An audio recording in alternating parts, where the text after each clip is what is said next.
So this section we've got some very early ways to test hearing. And as we all know, we still rely on tuning fork testing.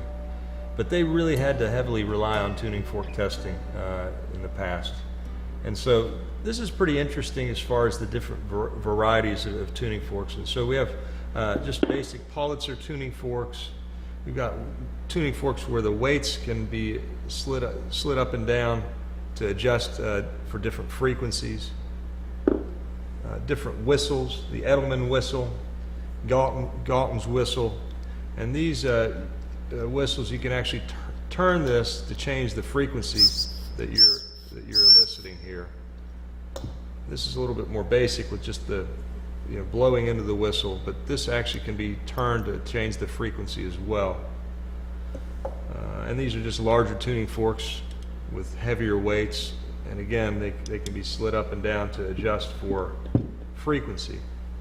There's a Pulitzer accumeter, I'm sorry, and this is a little bit more brittle, so I can't simulate it or show it to demonstrate it, but this strikes against this metal piece and elicits the different sounds.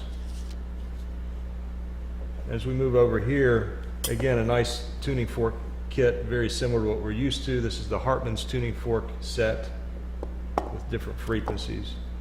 And this is an interesting one, the Pulitzer Blake tuning fork with a weight and hammer. You can sort of standardize the strike of the tuning fork, and this can be changed for different frequencies. And this, obviously it can be put on the mastoid for bone conduction or on the forehead. Up front we have, this is a very rare piece, the Stryken monochord. And so this almost looks like a harp or a violin of some sort.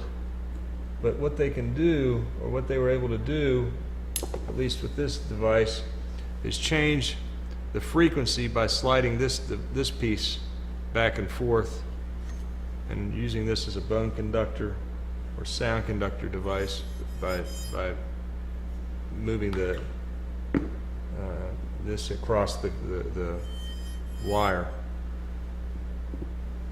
Probably never quite took off, but it's a neat concept. Then this is just a device very similar to what we're used to, the Barney box, just an early version of it, where you dial it up and present sound to the ear, looking for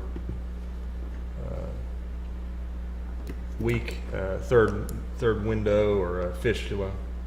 And then this is a very interesting, very basic, likely the very first device called an audiometer.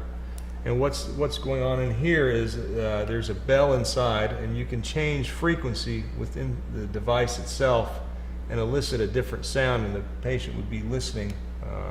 And the amplitude, there's a dial in the back that an amplitude can be adjusted to get a very basic sense of what the sound, what the hearing is like. So it's a very interesting display, but really sort of dependent on much more primitive concepts of vibration of tuning forks or bells.